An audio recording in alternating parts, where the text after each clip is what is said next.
Eek! Back to our YouTube channel. So today on our podcast, we are going to be talking true crime. The first one we've got up is the Yosemite sightseer murder story. Yosemite. You have to say it right. Yosemite. Yeah, what's Yosemite? It's a All right. national park in California. In and around Yosemite National Park during 1999. The victims included 2 tourists and a teenage exchange student, followed by a park naturalist several months later. So this person killed 2 tourists, a teenage exchange student, and a park naturalist. So that's like 1, 2, 3. That's 4 people. 4 people. So the background of Carrie Stainer was they were the killer. It was a handyman at a Cedar Lodge, a motel on El Portal. Probably botched that name. I'm so sorry. Yosemite National Park, where his first 3 victims stayed. Stainer had a troubled past, including resentment over the fame of his younger brother, Steven Stainer, who had been kidnapped as a child and later returned home. He had violent fantasies and later confessed that he had harbored violent fantasies about women for over 30 years and had previously stalked other women and other girls before committing the murders. That is crazy. He would stalk them and then he would kill them. Yeah, what? These are his victims. In February 1999, a 42-year-old Carol Sund, her 15-year-old daughter Julie Sund, and their 16-year-old family friend Sylvina Peloso were on vacation in Yosemite. After checking into Cedar Lodge, the 3 disappeared. A search was launched when they failed to meet family for a flight. Stainer gained access to the room by faking a water leak, then bound and gagged them, and he strangled Carol and Sylvina, putting their bodies into a trunk of their rental car. He drove Julie to a secluded area, sexually assaulted her, and slit her throat. Holy crap! A month later, their burned-out rental car was found in the charred remains of Carol and Sylvina inside. Stainer sent an anonymous map to the FBI, leading them to Julie's body and including a chilling note, "We had fun with this one." Oh, what? To mislead authorities, Stainer had earlier dropped Carol's wallet into Modesto, leading the investigation to initially focus on other suspects. On July 21st, 1999, 26-year-old Joey Armstrong, Yosemite naturalist, was attacked by Stainer near her cabin. Stainer abducted Armstrong at gunpoint, but she fought back and tried to escape his vehicle. He caught her, dragged her in the woods, and beheaded her. A witness report of Stainer's vehicle near the crime scene, coupled with evidence left behind during the struggle, led investigators to question him.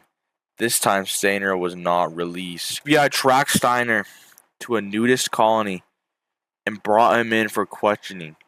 He confessed to the murders and provided specific details, revealing a calculated approach that involved stalking his victims and deceiving authorities. Stainer pleaded guilty to the Armstrong murder in federal court and received a life sentence. For the Sund and Peloso murders, he pleaded not guilty by reason of insanity, but stated a jury found him insane and convicted him of 3 counts of first-degree murder. In 2002, Carrie Stainer was sentenced to death. Carrie Stainer was sentenced to death and remains on death row at San Quentin State Prison in California. Carrie Stainer has not been executed. He was sentenced to death in 2002. He is currently on death row in California, where a moratorium on executions was put in place in 2019. So he's not dead. For our next story, we will be talking about the Golden State Murders. Dun dun dun!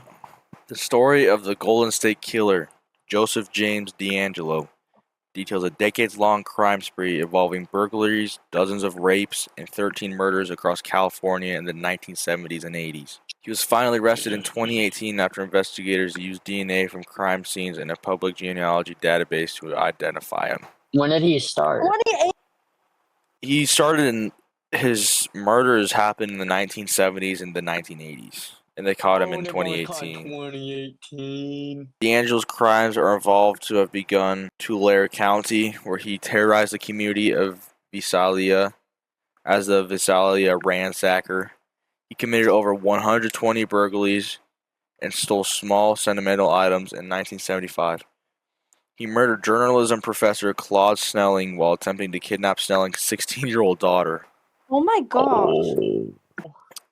So 3 names. He's called the Visalia ransacker, the East Area rapist, and the original Night Stalker. After being hired as a police officer in Auburn in 1976, D'Angelo moved north and began a series of home invasion rapes around Sacramento and the East Bay area. His typical MO was to enter a home at night and surprise his sleeping victims, often attacking couples. He would tie up male victims, sometimes piling dishes on his back to prevent him from moving before raping the female victim. Oh my gosh. That's horrible. Survivors reported that during at least one attack, he sobbed and screamed, "I hate you, Bonnie!"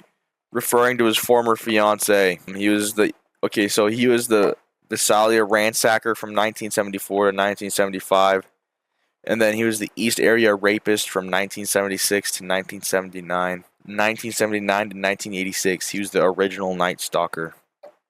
So after being fired from the Auburn Police Department for shoplifting, oh my gosh, D'Angelo's crime spree turned more deadly into Southern California.